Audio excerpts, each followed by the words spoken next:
ನಮ್ಮ ದೇವರು ಕರ್ತನಾದ ಯೇಸು ಕ್ರಿಸ್ತನ ನಾಮದಲ್ಲಿ ಅನುದಿನದ ಆಹಾರ ಪ್ರಿಯರಿಗೆ ಪ್ರೀತಿಯ ಶುಭಾಶಯಗಳು. 2025 ಏಪ್ರಿಲ್ ತಿಂಗಳ 10ನೇ ತಾರೀಕಿನ ಗುರುವಾರದ ದೇವರ ವಾಕ್ಯವು ಬ್ಯಾಬಿಲೋನಿನ ವರ್ತಮಾನ. ಹಿಜ್ಕೀಯನು ಅಸ್ವಸ್ಥನಾಗಿದ್ದಾನೆಂದು ಕೇಳಿ ಬಾಬೆಲಿನ ಅರಸನು ಹಿಜ್ಕೀಯನಿಗೆ ಪತ್ರಗಳನ್ನು ಮತ್ತು ಉಡುಗೊರೆಯನ್ನು ಕಳುಹಿಸಿದನು. 2 ಅರಸುಗಳು 20:12. ಹಿಜ್ಕೀಯನು 25ನೇ ವಯಸ್ಸಿನಲ್ಲಿ ಯಹೂದದ 12ನೆಯ ರಾಜನಾಗಿ ಆಳಿದನು.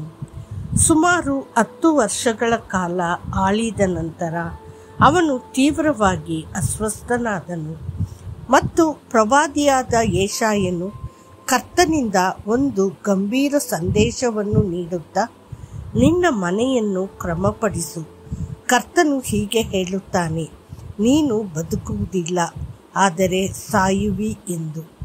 2 ಅರಸುಗಳು 20:1. ಹಿಜ್ಕೀಯನು ದೇವಾಲಯದ ಆರಾಧನೆಯನ್ನು ಪುನಃಸ್ಥಾಪಿಸಿದ ಜನರನ್ನು ಮತ್ತೆ ಒಂದುಗೂಡಿಸಿ ಪಸ್ಕದ ಆಚರಣೆಯನ್ನು ಪುನಃ ಸ್ಥಾಪಿಸಿದ ನೀತಿವಂತ ರಾಜನಾಗಿದ್ದನು.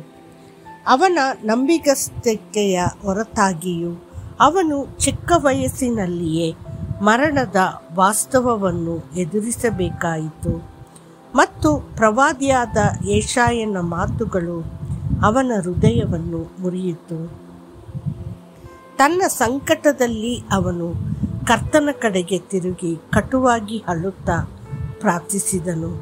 ಓ ಕರ್ತನೇ, ನಾನು ನಿನ್ನ ಮುಂದೆ ಸತ್ಯದಿಂದಲೂ ಪರಿಪೂರ್ಣ ಹೃದಯದಿಂದಲೂ ನಡೆದು ನಿನ್ನ ದೃಷ್ಟಿಯಲ್ಲಿ ಒಳ್ಳೆಯದನ್ನು ಮಾಡಿದ್ದೇನೆಂದು ನೆನಪಿಡು.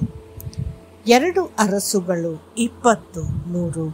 ಕರ್ತನು ಕರುಣಾಮಯಿಯಾಗಿ ಹಿಜ್ಕೀಯನ ಮನವಿಗೆ ಒಕ್ಕೊಟ್ಟು ಅವನಿಗೆ 15 ವರ್ಷಗಳ ಜೀವನವನ್ನು ಕೊಟ್ಟನು.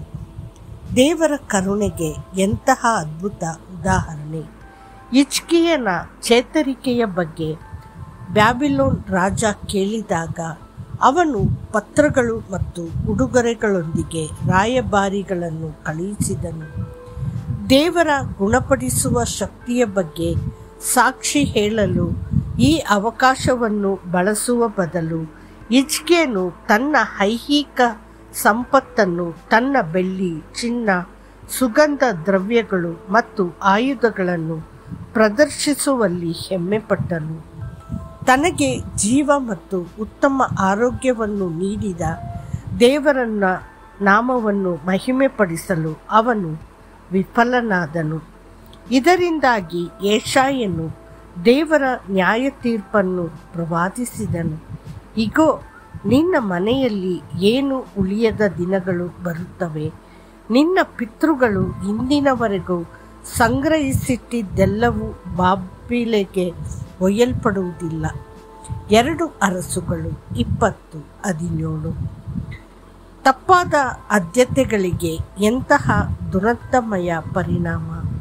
ದೇವರ ಜೀವದ ಕೊಡುಗೆಯನ್ನು ಗುರುತಿಸುವ ಬದಲು ಹಿಜ್ಕೀಯನು ತನ್ನ ಭೌತಿಕ ಸಂಪತ್ತಿನ ಬಗ್ಗೆ ಹೆಮ್ಮೆ ಪಡುತ್ತಾ ಬಾಬೆಲಿನ ಭವಿಷ್ಯತ್ತಿನ ಅಕ್ರಮಕ್ಕೆ ಬಾಗಿಲನ್ನು ತೆರೆದನು. ಈ ಲೋಕದ ಉಡುಗೊರೆಗಳು ಹೆಚ್ಚಾಗಿ ಗುಪ್ತ ಅಪಾಯಗಳೊಂದಿಗೆ ಬರುತ್ತವೆ.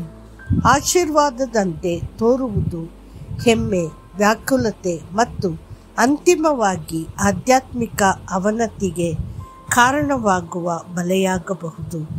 ದೇವರ ಮಕ್ಕಳೇ, ಜಾಗರೂಕರಾಗಿರಿ. ಎಲ್ಲ ಉಡುಗೊರೆಗಳು ದೇವರಿಂದ ಬಂದಿರುವುದಿಲ್ಲ. ಕೆಲವು ಉಡುಗೊರೆಗಳು ನಮ್ಮನ್ನು ಕರ್ತನಿಂದ ದೂರ ಸೆಳೆಯಲು ಸೈತಾನನು ಬಳಸುತ್ತಿರುವ ಒಂದು ಮಾರ್ಗವಾಗಿರಬಹುದು. ವಿವೇಚನೆಯಿಂದ ಉಡುಗೊರೆಗಳನ್ನು ಸ್ವೀಕರಿಸಿ ಮತ್ತು ನಿಮ್ಮ ಹೃದಯವು ತಾತ್ಕಾಲಿಕ ಲೌಕಿಕ ಪ್ರತಿಫಲಗಳಿಗಿಂತ ದೇವರ ಶಾಶ್ವತ ಆಶೀರ್ವಾದಗಳ ಮೇಲೆ ಕೇಂದ್ರೀಕೃತವಾಗಿದೆ ಎಂದು ಯಾವಾಗಲೂ ಖಚಿತಪಡಿಸಿಕೊಳ್ಳಿರಿ. ಮತ್ತಷ್ಟು ಹೆಚ್ಚಿನ ಧ್ಯಾನಕ್ಕಾಗಿ ದುಷ್ಟರು ಮಡಲಿನಿಂದ ಲಂಚ ತೆಗೆದುಕೊಂಡು ನೀತಿಯ ಮಾರ್ಗವನ್ನು ವಕ್ರಗೊಳಿಸುತ್ತಾರೆ. ಜ್ಞಾನೋಕ್ತಿಗಳು 17:23. ಕರ್ತನು ನಿಮ್ಮನ್ನು ಆಶೀರ್ವದಿಸಲಿ. ಆಮೇನ್.